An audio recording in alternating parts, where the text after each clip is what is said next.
Menparekraf Sandiaga Uno menyampaikan bahwa ia tak satu visi misi dengan Anies Baswedan yang kini membawa semangat perubahan. Sebaliknya, Sandi mengaku mendukung percepatan pembangunan yang dijalankan pemerintahan Presiden Jokowi.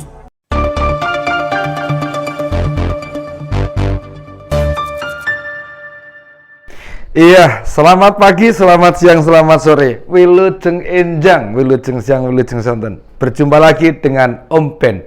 Salam seger waras. Akhirnya Pak Sandiaga Uno kepentok sendiri dengan ambisinya menemui jalan buntu yang tidak bisa belok ke sana kemari, atau malah diprank sama PKS.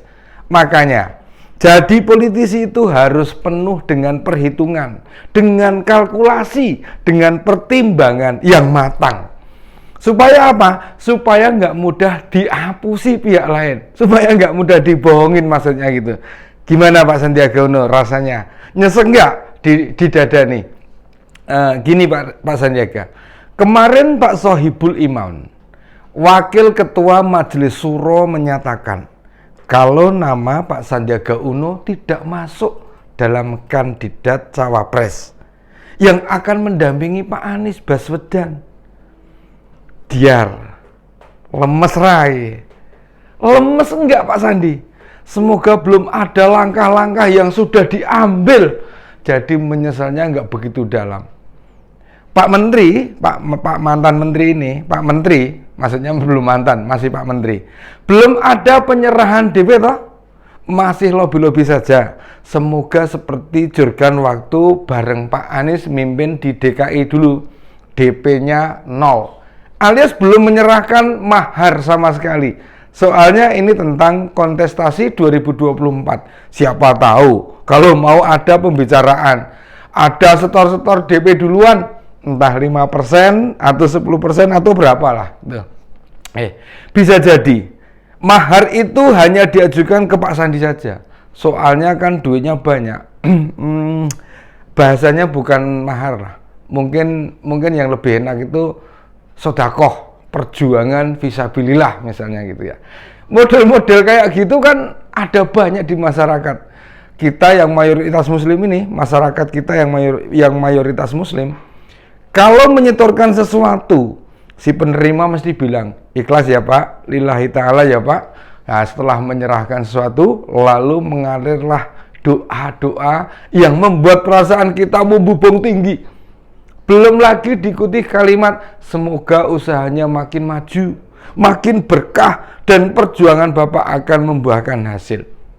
Kita tunggu. Pak Sandiaga mau jujur dengan proses yang sudah dilakukan dengan PKS ini? Karena dulu waktu jadi cawagup sampai habis 92 miliar untuk kampanye. Itu levelnya baru provinsi. Dan kebetulan menang. Waktu mendekat ke PKS, apa nggak dibilangin mereka? Di DKI saja 92 miliar loh Pak Sandi. Besok mau cawapres, kira-kira berapa T yang Anda siapkan? Jangan diam saja Pak Sandi. Anda banyak dirugikan loh. Habis lebaran, terutama setelah mundur dari Gerindra, dikabarkan mantan wakil gubernur DKI akan jadi kader di P3 atau PKS. Awalnya sih disebut-sebut ke Partai Ka'bah. Namun malah beberapa pernyataan Pak Sandi mengarah ke PKS. Katanya sudah rindu kerjasama lagi. Lalu siapakah yang proaktif dalam usulan agar nama Pak Sandi masuk bursa cawapres Anies?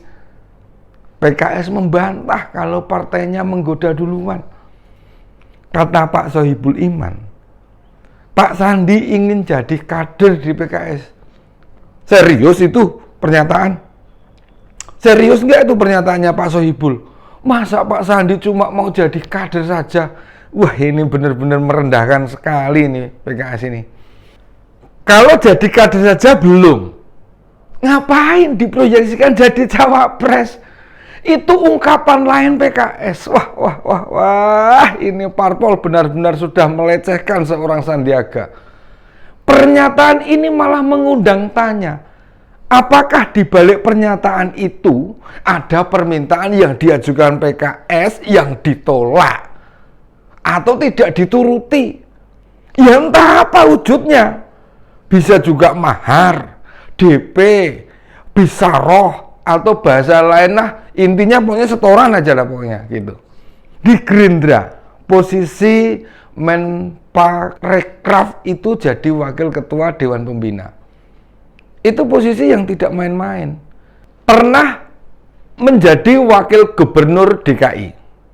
Lalu di tahun 2019 beliau menjadi cawapresnya Pak Prabowo Subianto. Masa sih masuk PKS hanya jadi kader? Yang bener aja. Yang bener ini masa masuk PKS hanya menjadi kader? Mestinya dikasih pelajaran itu. Seenaknya saja membuat orang jadi buruk di mata publik. Kalau bahasa kekiniannya di ghosting. Nah, padahal di P3 bahasa yang dikeluarkan oleh parpol pimpinan Pak Mardiono ini lebih adem. Mereka masih memberi kesempatan pada pria berusia 53 tahun, termasuk untuk berpikir. Dan tentu masuk ke P3 tidak hanya sebagai kader, melainkan punya posisi penting. P3 pun sedang mempertimbangkan kalau Pak Sandiaga bergabung dengan mereka, akan disodorkan sebagai bakal cawapres Pak Ganjar ke PDIP. Toh di beberapa survei, nama mantan wakil gubernur DKI ini tidak berada di luar 3 besar. Ada kans meraih suara. Walaupun beberapa pengamat menyebut Pak Sandiaga itu tidak peduli menang atau kalah, tidak takut untuk banyak mengeluarkan uang. Yang jelas bukan orang yang ragu untuk maju dalam kontestasi. Jika benar bisa bergabung dengan P3, peluangnya mendampingi Pak Ganjar akan lebih terbuka. Sebab sampai saat ini belum ada kandidat yang dipandang paling pas mendampingi Pak Ganjar.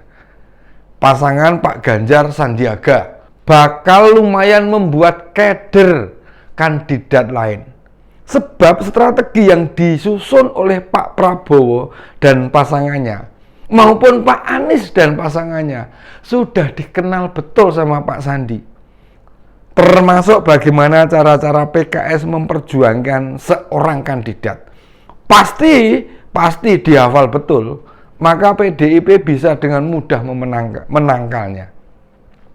Soal kebutuhan dana kampanye, dengan kekuatan 10,9 triliun kekayaannya Pak Sandi, bukan hal yang krusial dalam kurun 2 tahun maju di 2 ajang kontestasi, membuktikan jika amunisi bukan halangan. Bisa jadi saat di Pilgub DKI menang, keluar duit 92 miliar itu jadi ringan saja. Lah gimana? Dipikir kekayaan Pak Sandi saja mencapai 10,9 triliun di bulan Maret kemarin. Disebutkan kalau hartanya meningkat 300 miliar. Menurut penjelasannya itu karena surat berharga, investasi, deposito serta barang tidak bergerak. Pantas saja ya, pada tahun 2017 kehilangan 92 miliar, tenang-tenang saja. Lah di 2023 malah melonjak 300 miliar. Lebih besar dibandingkan biaya pilkada DKI.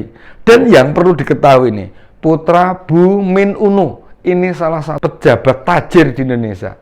Memang sudah dikenal lama dengan perusahaannya yang bernama Saritoga.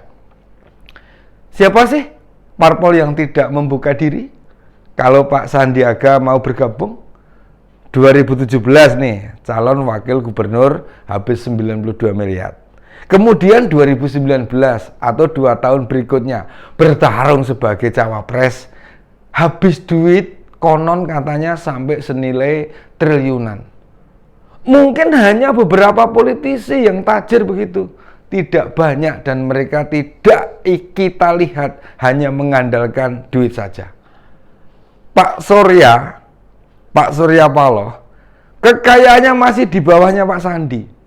Kekayaan Pak Surya Paloh itu sekitar 8,7 triliun.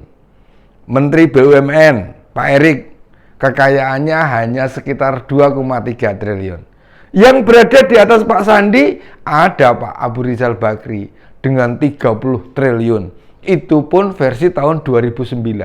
Lalu Pak Yusuf Kalla yang punya 13 triliun. Tapi dari sisi usia jelas-jelas di atas Pak Sandi. Politisi yang usianya hampir sama ya hanya Pak Haritanu. Kekayaannya mencapai 15 triliun dan usianya baru 57 tahun.